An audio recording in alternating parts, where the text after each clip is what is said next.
में ये मेरा दूसरा अटेम्प्ट था और पहले प्रयास में मुझे 63वें बिहार लोक सेवा आयोग में समग्र रूप से 25वां स्थान प्राप्त हुआ था और मुझे जिला नियोजन पदाधिकारी का पद प्राप्त हुआ है, जिस पे वर्तमान में मैं कार्यरत हूँ।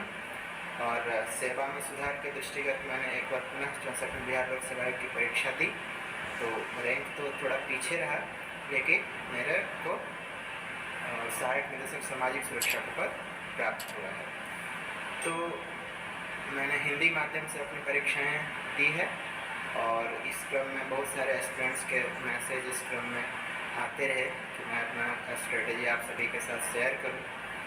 तो जो भी मैं अभी डिस्कस करूंगा अगले 10 से 12 मिनट में, वो मेरा स्ट्रेटजी था और अगर आपको ये ठीक लगे तो आप उसको फॉलो कर सकते हैं और आप खुद से भी अगर कोई स्ट्रेटजी बना रहे हैं वो बेस्ट है और उसमें अगर कहीं कोई सुधार की गुंजाइश है तो आप थोड़ा बहुत इसे अपना सकते हैं। ठीक है, तो सबसे पहले हम शुरू करते हैं जो प्रीलिम्स की परीक्षा होती है। तो बिहार लोक सेवा आयोग में प्रीलिम्स परीक्षा में कुल 150 प्रश्न पूछे जाते हैं और इस परीक्षा में सफलता प्राप्त करने के लिए आपको वैसे सेक्टर्स को ज़्यादा एक्सप्लोर करना होगा जिससे कि ज़्यादा क्वेश्चंस पूछे जाते हैं विगत के 4 से 5 वर्षों में जब आप उसका अध्ययन करेंगे। तो सबसे पहले जैसे कि हिस्ट्री से 40 क्वेश्चन पूछे जाते हैं, तो इतिहास में जो 40 क्वेश्चन पूछे जाते हैं तो उसमें ज़्यादातर क्वेश्चन मॉडर्न से और बिहार के इतिहास से रिलेटेड पूछे जाते हैं। तो मॉडर्न हिस्ट्री के लिए तो हम सभी जो बिपिन चंद्रा की बुक है या लुसेंट की बुक है उसको पढ़ते हैं, तो उससे सभी क्वेश्चन लगभग कवर हो जाते हैं।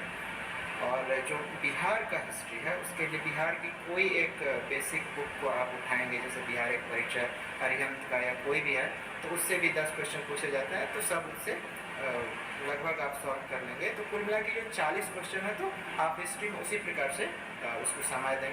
दूसरा जो पॉलिटी से 15 से 17 क्वेश्चन पूछा जाता है, तो पॉलिटी के लिए तो हम लोग लक्ष्मीकांत की किताब को प्रीफर करते हैं और आप लोग भी करते होंगे, तो वो सफिशिएंट है। उसके 16-17 स्टार्टिंग के जो चैप्टर उसको पढ़िए। मैथ्स के जो 10 क्वेश्चन हैं जो मैथ्स बैकग्राउंड के हैं वो तो बना ही लेंगे, लेकिन जो मैथ्स बैकग्राउंड के नहीं हैं वो भी कुछ एसएससी के जो इंटर लेवल के एग्जामिनेशन होते हैं उसमें जो प्रश्न पूछे गए मैथ्स से उसको आप थोड़ा सा जो है अगर प्रैक्टिस कर लेते हैं 25-50 से, तो मुझे लगता है कि वो सफिशिएंट होगा। इसी प्रकार से साइंस से जो क्वेश्चन पूछे जाते हैं प्रीलिम्स परीक्षा में, उनमें केमिस्ट्री खास करके काफ़ी इंपॉर्टेंट होता है, उससे अकेले 20 क्वेश्चन लगभग पूछे जाते हैं। तो मुझे लगता है कि उस सेक्टर को ध्यान देने की ज़रूरत है और इसके लिए आप ल्यूसेंट की बुक तो पढ़िए ही, साथ ही में एसपीडी की जो एक साइंस की किताब है उसको आप पढ़िए, उससे लगभग सभी क्वेश्चन पूछे जाते हैं। अगला जो सेक्शन है हमारा वो करेंट अफेयर्स का है। तो करेंट अफेयर्स के लिए एग्जामिनेशन के आसपास तो बहुत सारे स्टडी मटेरियल आ जाते हैं मार्केट में, हमको पता ही नहीं चलता कि क्या पढ़ें और क्या ना पढ़ें। तो इसके लिए मैं सजेस्ट करूँगा कि सबसे पहले आप जो प्रतियोगिता दर्पण है उसको आप मंथली आप पूरा करें, क्योंकि 30 क्वेश्चन में से लगभग ज़्यादातर क्वेश्चन प्रतियोगिता दर्पण से पूछे जाते हैं और एक सीरीज में यदि आप उसको फॉलो करते हैं तो वो सभी घटनाक्रम को कवर करने का प्रयास करता है। तो यहाँ से करेंट अफेयर्स और बाकी आप और सब सोर्स थोड़ा बहुत अपना सकते हैं, लेकिन ये सब बेसिक सोर्स हुआ। अब हम चलते हैं मेंस के कुछ क्वेश्चन पे। चूँकि मैं हिंदी माध्यम से मैंने परीक्षाएं दी है और 2 बार मैं अपियर हुआ हूँ, तो प्रथम प्रयास में मुझे 25वां स्थान प्राप्त हुआ। उस समय भी मेरे मार्क्स काफ़ी अच्छे रहे GS1 GS2 और ऑप्शनल में मेरा ऑप्शनल ज्योग्राफी है। तो इस क्रम में हम अगले 5-10 मिनट में चर्चा करते हैं मेंस के अलग अलग पार्ट पे किस प्रकार से वर्क करें। तो सबसे पहले